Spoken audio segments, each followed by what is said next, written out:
आज हम देखेंगे ऑटोमेटेशन की एंट्री।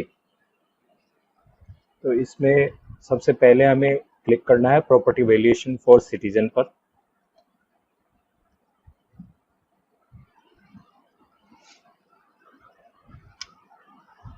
जैसे हम पहले करते आ रहे थे वैसे ही मोबाइल नंबर डालना है।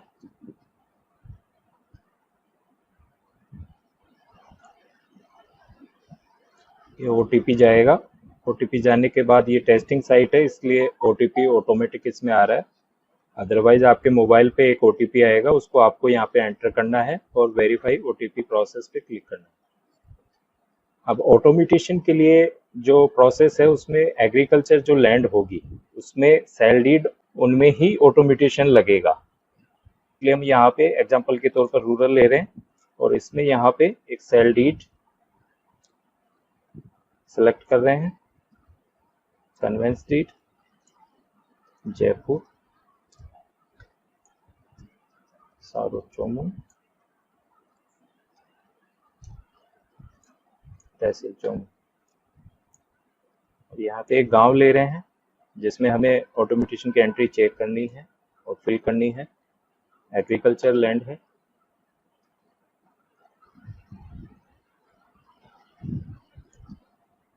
यहाँ डीएलसी सिलेक्ट करनी है, जो उस खसरे पे डीएलसी आ रही है। अगर हाईवे पे आ रहा है तो हाईवे के अनुसार या up to 500 metre, after 500 metre या जैसे भी एसआर की आपके डीएलसी सेटअप है वैसे उस अनुसार आप उसको सिलेक्ट करें।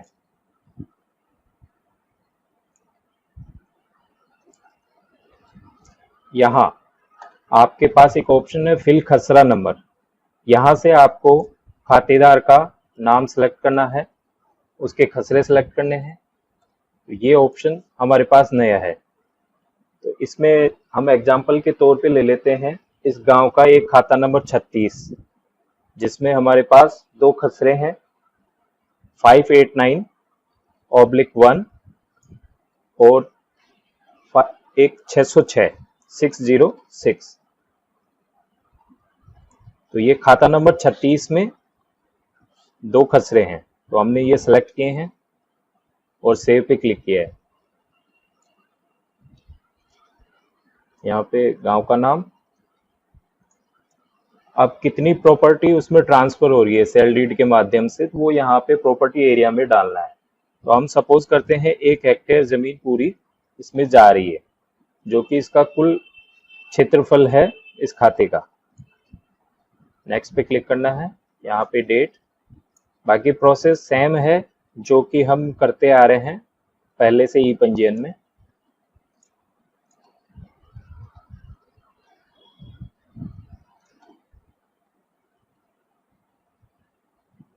यहाँ पे सिटीजन रेफरेंस जनरेट हो गया है जो कि एसआर में इंपोर्ट के लिए हमारे पास काम आएगा, तो ये नोट डाउन करना है।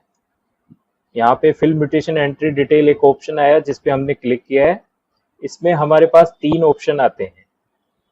फर्स्ट ऑप्शन है क्या आपके द्वारा जिन खातों का चयन किया जाएगा उन खातों के चयनित खातेदार के समस्त खसरों में लेन देन किया जाना है। इस प्रकार का जो भी ट्रांजैक्शन होगा उसके अंदर जितने भी खातेदार हैं एक खाते के अंदर, उनके जो समस्त खसरे हैं उन समस्त खसरों में से बेचान किया जाएगा। तब हमारे पास फर्स्ट ऑप्शन सिलेक्शन के लिए रहेगा जिसमें सारे खसरों का चयन होगा, लेकिन जरूरी नहीं है इसमें आपके सारे खातेदार आए, तो इसलिए आपके पास फर्स्ट ऑप्शन है। सेकंड ऑप्शन है क्या आपके द्वारा जिन खातों का चयन किया जाएगा उन चयनित खातों के समस्त खातेदार के समान खसरों में लेन देन किया जाना है। इस ऑप्शन में जो खाता है उसके समस्त खातेदार इस ऑप्शन के अंदर आएंगे। मतलब एक सेल डीड आती है जिसके अंदर सारे खातेदार जो हैं वो सेल कर रहे हैं अपना हिस्सा, तो वो इस ऑप्शन में आएगा। हो सकता है उसमें वो सारे खसरे ना लें, पर जो भी खसरे बेचेंगे वो सबके लिए समान होंगे। जैसे 2 खसरे हैं तो अगर सारे खातेदार बेच रहे हैं तो उसमें से एक खसरा हो सकता है कि वो उसमें से सारे में सब बेच रहे हों, तो ये हमारे पास ऑप्शन सेकंड आएगा। थर्ड ऑप्शन, क्या आपके द्वारा जिन खातों का चयन किया जाएगा उन खातों में चयनित खातेदार के किसी भी खसरे में लेन देन किया जाना है।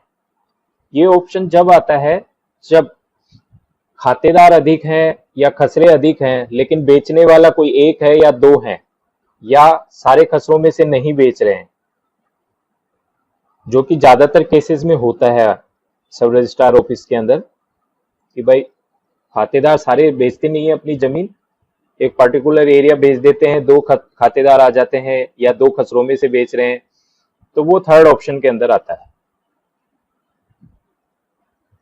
तो अभी एग्जाम्पल के तौर पे हम यहाँ पे ले रहे हैं second option.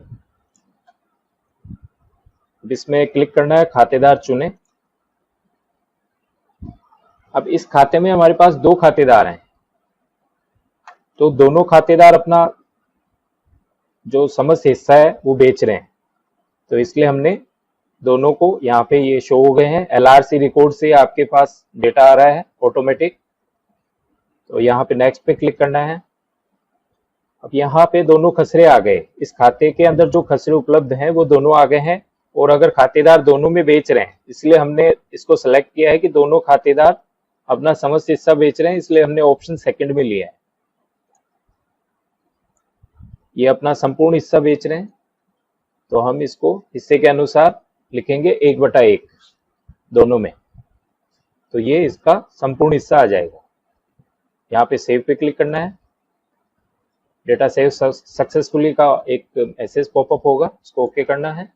Then next step proceed to party detail पे क्लिक करना है। यहाँ पे आपके पास पहले की तरह सिटीजन फीड करने का फॉर्म आ गया है। यहाँ पे आपको जो सेलर है वो एग्जीक्यूटेंट में सेलेक्ट करना है। अब यहाँ पे आपके पास ये दो जो इस खाते में नाम थे जो आपने पहले फॉर्म में सेलेक्ट किए हैं, केदारनाथ और संध्या, तो ये आपके पास यहाँ एग्जीक्यूटेंट में ऑटोमेटिकली आ जाएंगे, क्योंकि ये एलआरसी का रिकॉर्ड है जो हिंदी में होता है, तो वो यहाँ पे आपके पास प्रेजेंट हो जाएगा ऑटोमेटिक। तो यहाँ हम सेलेक्ट कर लेते हैं और इसकी एंट्री कर देते हैं।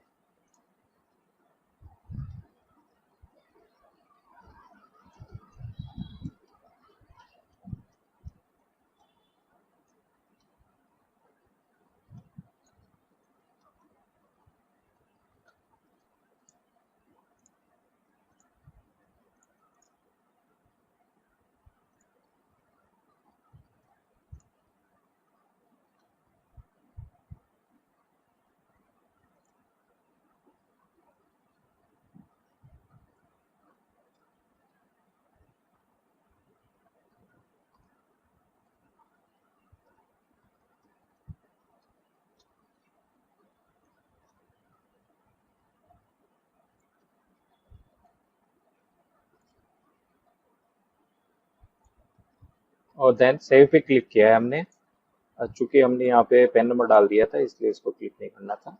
सेव पे क्लिक किया, मोबाइल नंबर कंट्री ब्लैंक,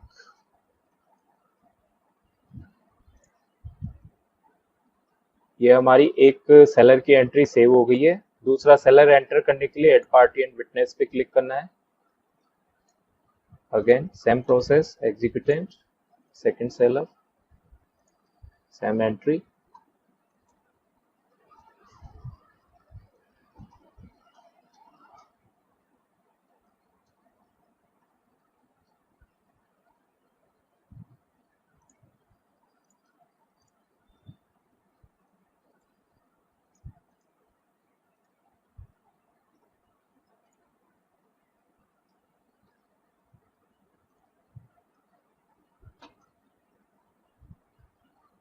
ये आईडी आपको हमेशा डालनी है, हम ये डेमो के पर्पज से कर रहे हैं तो इसलिए हम आईडी नहीं डाल रहे हैं अभी।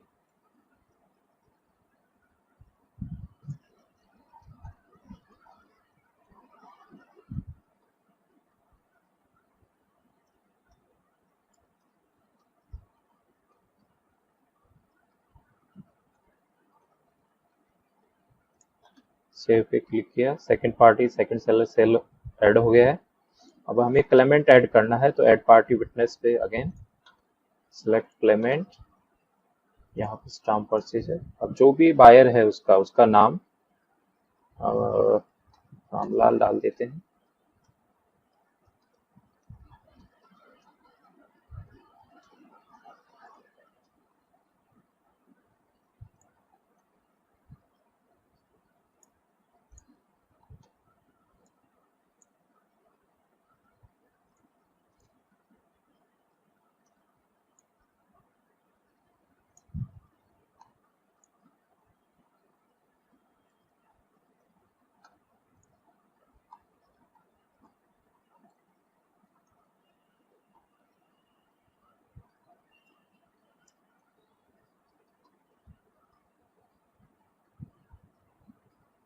अब यहाँ पे हमें हिंदी में नाम टाइप करना है, पक्षकार का नाम।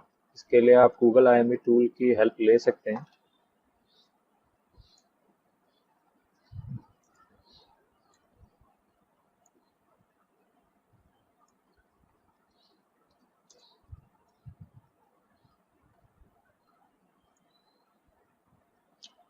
ये जो नाम हिंदी में टाइप किया जाएगा ये आपके LRC रिकॉर्ड में दर्ज हो जाएगा, इसलिए इसको एंटर करते समय ध्यान रखना है कि सही नाम टाइप करें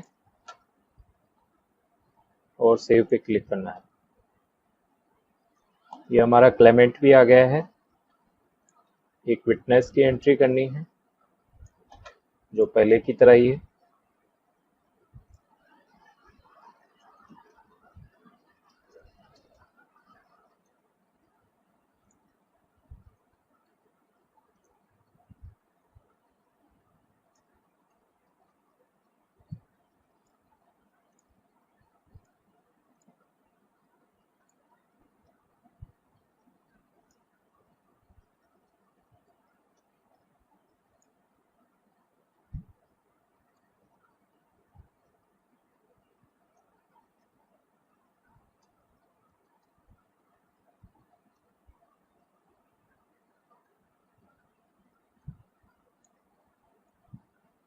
अगेन यहाँ पे हिंदी में नाम,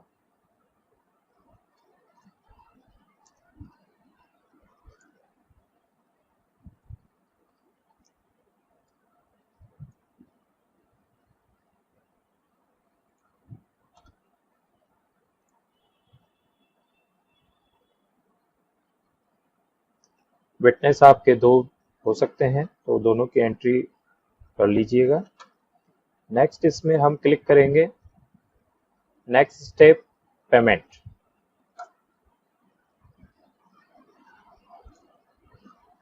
ये हमारा फॉर्म पहले की तरह ही है जिसमें हमें पेमेंट डिटेल्स वगैरह डालनी है। तो यहाँ पे हम डाल सकते हैं जो भी आपका पेमेंट मोड है, स्टाम्प है, फ्रैंकिंग है, स्टैम्प है, ग्रास, DD पे ऑर्डर, जो भी आपका मोड है उसकी आप एंट्री कर सकते हैं।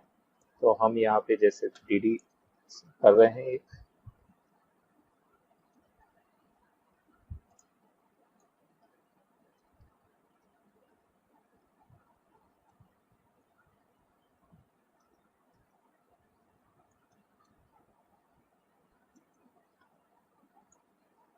तो जिस भी बैंक का है वो डाल के सेव करना है। सेव करने के बाद में आपको फाइनलाइज एंड एग्जिट पे क्लिक करना है।